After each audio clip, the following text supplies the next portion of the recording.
পশ্চিম ত্রিপুরা লোকসভা আসন ও রামনগর বিধানসভা কেন্দ্রের উপনির্বাচনের সরপ্রচার সমাপ্ত। এবার নীরব প্রচারের পালা।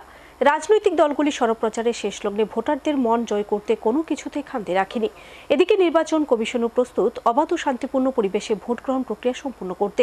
কড়া নিরাপত্তার মধ্য দিয়ে আগামীকাল ভোট কেন্দ্রে পৌঁছবে ভোটকর্মীরা। প্রতীক্ষার অবসান ঘটিয়ে অবশেষে শুরু হতে চলেছে রাজ্যে পশ্চিম ত্রিপুরা লোকসভা আসন ও রামনগর বিধানসভা কেন্দ্রের উপনির্বাচন। নির্বাচন কমিশনের ঘোষণা অনুযায়ী প্রথম দফায় আগামী 19 এপ্রিল অনুষ্ঠিত হবে এই দুটি কেন্দ্রে নির্বাচন। লোকসভা আসনে লড়াই বহুমুখী হলেও মূলত লড়াই হবে বিজেপি বনাম ইন্ডিয়া জোটের মধ্যে। অপরদিকে রামনগর নির্বাচনের লড়াই হবে সরাসরি দ্বিমুখী। গণতান্ত্রিক প্রক্রিয়া ভোটাররা তাদের ভোটাধিকার প্রয়োগ করার মধ্য দিয়ে দুই কেন্দ্রের সাংসদ ও বিধায়ক নির্বাচিত করবেন। আর তারই প্রতীক্ষায় রয়েছেন গণদেবতারা। ইতিমধ্যেই শেষ হয়েছে রাজনৈতিক দলগুলির সরপ্রচার। আর এই প্রচারের শেষ লগ্নে প্রতিটি রাজনৈতিক দলই নিজেদের অনুকূলে ভোটারদের টানতে ঝড় তোলার চেষ্টা করে। বুধবার বিকেল 4টায় শেষ হয় সরপ্রচার। এবার চলবে ভোটের আগে পর্যন্ত নীরব প্রচার।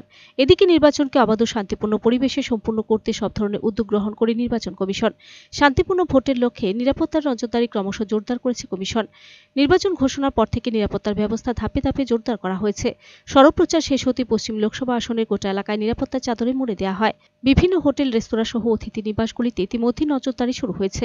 এদিকে নির্বাচনের কাজে নিযুক্ত কর্মীরাও প্রস্তুত। আগামীকাল ভোট কর্মীরা ভোটের সামগ্রী নিয়ে ভোট কেন্দ্রের উদ্দেশ্যে রওনা দেবেন। সব মিলিয়ে পশ্চিম ত্রিপুরা লোকসভা আসন ও রামনগর বিধানসভা কেন্দ্রের উপনির্বাচনের প্রস্তুতি এখন চূড়ান্ত। এখন দেখার বিষয় অভিযোগহীন ভোট গ্রহণ প্রক্রিয়া সম্পূর্ণ করতে কতটুকু সক্ষম হয় নির্বাচন commission. Bureau report, search India channel.